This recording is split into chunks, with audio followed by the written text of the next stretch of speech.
Hello everyone. एक और खास खबर, मध्य प्रदेश राज्य सहकारी बैंक मर्यादित HOTT नगर भोपाल, या हम इसे कह सकते हैं अपेक्स बैंक ने अपनी ऑनलाइन वैकेंसीज रिलीज कर दी हैं।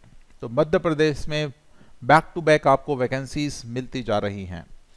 ये वैकेंसी आपके पास 896 पोस्ट क्लर्क कंप्यूटर के ऑपरेटर की हैं और 1358 पोस्ट सोसाइटी मैनेजर की हैं, जो कि डिफरेंट 35 डिस्ट्रिक्ट्स में इनकॉर्पोरेट की गई हैं।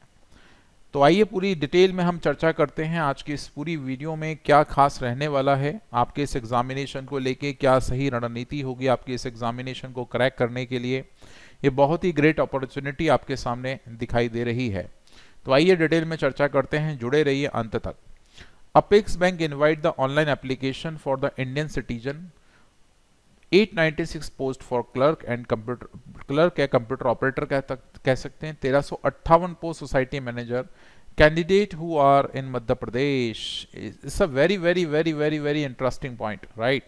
ये आपके सिर्फ मध्य प्रदेश के निवासी के लिए ही रखी गई हैं पोस्टें। यदि हम बात करें एग्जाम फॉर्म कब से ओपन हो रहे हैं, ये सारी चर्चा यदि हम करें तो एग्जाम फॉर्म जो हैं वो 26 तारीख से चालू होंगे। उसके बाद यदि हम लास्ट डेट ऑफ एडवर्टीजमेंट की हम बात करें सबमिशन की, तो वो 25 दिसंबर है।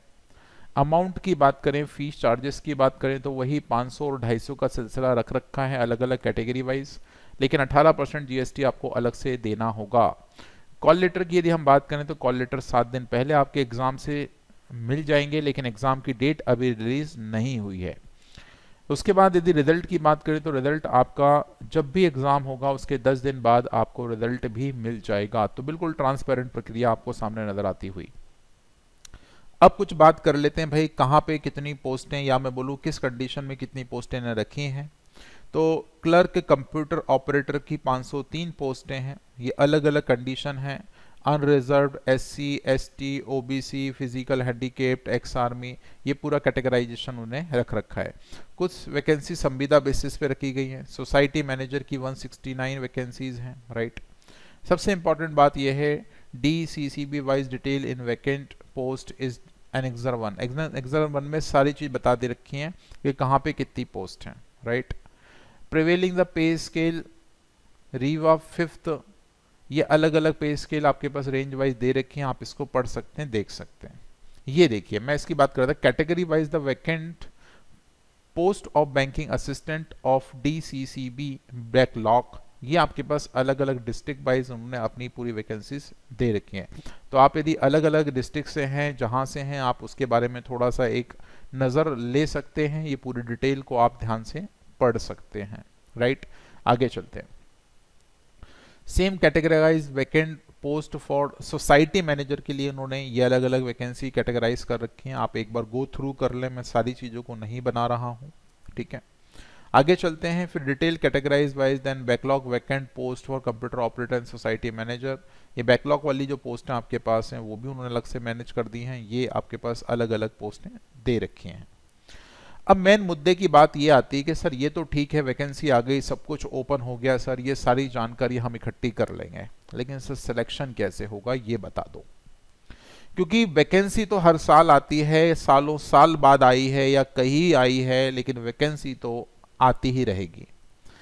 हमारा सिलेक्शन कब होगा इसकी बात अब हम कर लेते हैं। तो रणनीति की बात करने से पहले आपको बता दें दोस्त कि क्वालिफिकेशन क्या ज़रूरत है, हम कितने पढ़े लिखे होंगे जो इस फॉर्म को भरेंगे। तो भाई क्लर्क कंप्यूटर ऑपरेटर जो संविदा के लिए, या फिर सोसाइटी मैनेजर हो गई बात, इन सभी के लिए कॉमन क्वालिफिकेशन उन्होंने बात करी है। आप ग्रेजुएट होने चाहिए किसी भी इंस्टीट्यूशन से, और आपको हिंदी और अंग्रेजी टाइपिंग का नॉलेज होना चाहिए। सर्टिफिकेट नहीं मांग रहा है फिलहाल। और इसके साथ साथ 1 साल का कंप्यूटर डिप्लोमा कोर्स होना चाहिए, राइट। रिकॉग्नाइज्ड यूनिवर्सिटी से, UGC रिकॉग्नाइज्ड यूनिवर्सिटी होना चाहिए। Diploma from any open university by the UGC, equivalent diploma for the examination of DOEACC या modern office management course government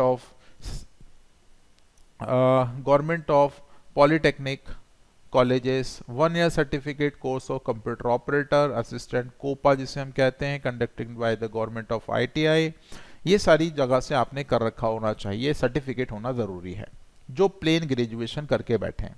लेकिन वो बच्चे जो प्लेन ग्रेजुएशन नहीं है, जिनके पास बीटेक है या बीई है, CSE branch, computer science branch या फिर आईटी ब्रांच से, या फिर आपने एमसीए किया है या फिर बीसीए किया है या एमएससी आईटी या सीएससी किया हुआ है, बीएससी आईटी या सीएससी किया है या एमटेक एमई आईटी सीएससी किया हुआ है, तो आपको अलग डिप्लोमा करने की ज़रूरत नहीं है। Diploma in computer application AICT, यदि आपने कोई एआईसीटी अप्रूव्ड किसी भी कोर्स को यदि आपने ज्वाइन किया हुआ है तो आपको ज़रूरत नहीं पड़ेगी। BSc with computer subject will not be consider equivalent to above. अब एक बात इंपॉर्टेंट इन्होंने बता दी, BSc BCom with computer as one subject will not be considered as the equivalent to the above. ये इंपॉर्टेंट बात है कि बीएससी में आपने कोई एक सब्जेक्ट कंप्यूटर का लिया है तो आप कंसिडरेबल नहीं होंगे। ये इंपॉर्टेंट बात ध्यान से नोट कर लीजिए, नहीं तो आप कुछ भी भर दें, क्योंकि 500 रुपए का फॉर्म है, आसान नहीं होता है हर बच्चे के लिए।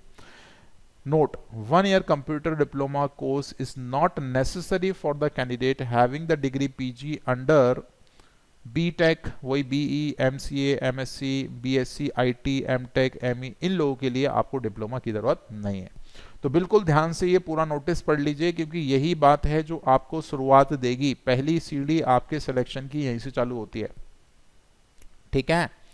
चलिए, तो ये आपने बात पूरी कर ली कि भाई कौन लोग भर सकते हैं। बाकी रियायत तो आपको पता ही है, एज लिमिट की होती ही है इसमें, राइट। एज लिमिट की रियायत तो होती है, लेकिन आपको एज लिमिट बता दें तो 18 से 35 वर्ष है। आपको वैसे बता दें, आपको जितनी भी वैकेंसीज मध्य प्रदेश सरकार निकालती है उसमें हमारे इधर मैक्सिमम एज 35 ही रखी गई है, राइट। चलो भाई, तो ये हमने बात भी कर ली। अब थोड़ा सा और हम आगे बढ़ते हैं और कुछ जो इंपॉर्टेंट बातें हैं बस हम उतनी ही डिस्कस करेंगे इस पूरे वीडियो में। हम वीडियो की लेंथ नहीं बढ़ाना चाहते, स्ट्रेटेजी को डिस्कस करेंगे हम लोग लास्ट में। आइए, तो ऑनलाइन एग्जामिनेशन की बात करें तो हमारा पेपर जो है वो किस तरह से होने वाला है और कितने मिनट का पेपर होने वाला है, किस सेगमेंट से कितने सवाल आने वाले हैं, ये पूरी चर्चा आइए इसमें जुड़ लेते हैं हम। तो रीजनिंग आपके पास तर्क शक्ति जिसे हम कहते हैं, 40 प्रश्न 40 नंबर के आएंगे और इसके लिए स्पेशल टाइम 25 मिनट दिया रखा होगा। कंप्यूटर नॉलेज में 40 क्वेश्चन होंगे, 40 मार्क्स के होंगे, इसके लिए स्पेशली 20 मिनट रिजर्व कर रखे हैं, सेक्शनल टाइमिंग है। General awareness 40 question 40 minute, 20 minute आपके पास इसके लिए रिजर्व है। इंग्लिश की बात करें तो भाई अंग्रेजी पीछा नहीं छोड़ेगी मध्य प्रदेश के निवासियों। 40 क्वेश्चन हैं, 40 मिनट दे रखे हैं, 25 मिनट आपके पास रिजर्व है। और न्यूमेरिकल एबिलिटी में 40 क्वेश्चन हैं, 40 मार्क्स हैं और 30 मिनट रिजर्व हैं। टोटल मिला के 200 क्वेश्चन 200 नंबर के 120 मिनट, मतलब 60 दूनी 120, 2 घंटा आपके पास पूरा टेस्ट पेपर होने वाला है। और ये दोनों ही पोस्ट के लिए भाई साहब, सोसाइटी मैनेजर की बात करें या कंप्यूटर ऑपरेटर की बात करें, ये दोनों ही लोग इस फॉर्म को भर सकते हैं और दोनों के लिए सेम सिलेबस बनाया गया। लेकिन एक खास समझने वाली बात क्या है, every wrong answer 0.25 marks shall be deducted. तो यहाँ पे आपके पास माइनस मार्किंग का कॉन्सेप्ट भी रखा गया है। और आपके जो क्वेश्चंस पेपर है in the online examination, those candidates who have obtained minimum 40 out of the total and minimum 30 marks in English shall be considered as pass। आपका स्कोर जो है वो 40% और मिनिमम 30% वाले यदि रहेंगे तो उनको एज अ पास की कैटेगरी में रखा जाएगा। The question paper should shall be of the objective type multiple choice prevailing the providing the 5 alternative answers, मतलब आपके एक क्वेश्चन में 5 ऑप्शन मिलने वाले हैं। ये बात भी इन्होंने क्लियर कर दी है, ठीक है। बाकी आपको पता ही है सर, हिंदी और इंग्लिश में आपके पास होता है। ईडब्ल्यूएस के लिए 10% का रिलैक्सेशन भी दे रखा है, ये बात भी बिल्कुल क्लियर कर रखी है। क्वेश्चन पेपर आपके पास बोथ ही लैंग्वेज में होगा एक्सेप्ट इंग्लिश। आपको पता ही है इंग्लिश को हिंदी में कन्वर्ट करके नहीं देते हैं ये लोग। Post wise and category wise common graduate and list, total marks आपके पास मेंटेन बनेगी। Minimum 10 time aspirant registration will be required to reach advertise post to the conducting of the line examination. तो 10 गुना आपके पास रजिस्ट्रेशन जो भी आपके पास रिक्वायर्ड है, each advertise post the conduct the online examination. 10 गुना आपके पास रजिस्ट्रेशन वाले जो विद्यार्थी हैं वो ऑनलाइन एग्जामिनेशन के लिए जा रहे होंगे। बाकी देखो यार, इसमें और कुछ खास है नहीं। बाकी आपके एक और इम्पॉर्टेंट इसमें खास खबर ये है कि सिर्फ 5 ही सिटी हैं जहां पे ये एग्ज़ाम कंडक्ट किए जाएंगे, भोपाल, इंदौर, सतना, जबलपुर एंड उज्जैन। तो ये सिर्फ 5 ही जगह हैं जहां से एग्ज़ाम कंडक्ट हो रहा होगा। बाकी आप अधिक जानकारी के लिए विजिट कर सकते हैं अपेक्स बैंक की आपकी साइट है apexbank.in। ऑथेंटिक इन्फॉर्मेशन के लिए राइट आप यहाँ ज़रूर जुड़ें। ये डिफरेंट आपके पास डिस्ट्रिक्ट सेंट्रल नाम है जो आपके DSSB मतलब सॉरी जो आपकी डिस्ट्रिक्ट सेंट्रल कोऑपरेटिव बैंक्स हैं उनके अलग अलग जो लोकेशंस हैं उनके शॉर्ट फॉर्म भी दे रखे हैं क्योंकि आपको ज़रूरत पड़ेगी फॉर्म भरते हुए। तो ये तमाम जानकारी आपके लिए सबसे फ्रूटफुल रही होगी और मेरी बस एक ही आपसे रिक्वेस्ट है कि ये 5 सब्जेक्ट जो आपको दिए गए हैं इसके लिए रोजाना आप थोड़ी थोड़ी प्रैक्टिस चालू करें। न्यूमेरिकल एबिलिटी और रीजनिंग के लिए आप maths by Anil sir YouTube channel को विजिट कर सकते हैं। उस पर काफ़ी सेशंस आपके पास अवेलेबल हैं जो आपको इस 100% 40 क्वेश्चन 40 नंबर दिलाने में हेल्प करेंगे। बाकी कंप्यूटर के लिए आप थोड़ा बहुत यदि डिफरेंट वेबसाइट से भी विजिट करते हैं तो आपका काम हो जाएगा क्योंकि आपको 40 to 30% राइट मिनिमम 40% मार्क्स आपको लाना ज़रूरी है राइट और 30% आपको इंग्लिश में लाना ज़रूरी है राइट। तो आप कहीं ना कहीं पास की कैटेगरी में आ जाएंगे। तो 60 में से 40 नंबर लाना कोई बहुत बड़ी खेल नहीं है, काम नहीं है। बस एक ही चीज़ है, मेहनत करना पड़ेगी मेरे भाई। बिना मेहनत किए जय जयकार नहीं होती राइट। मेहनत करने वालों की कभी हार नहीं होती।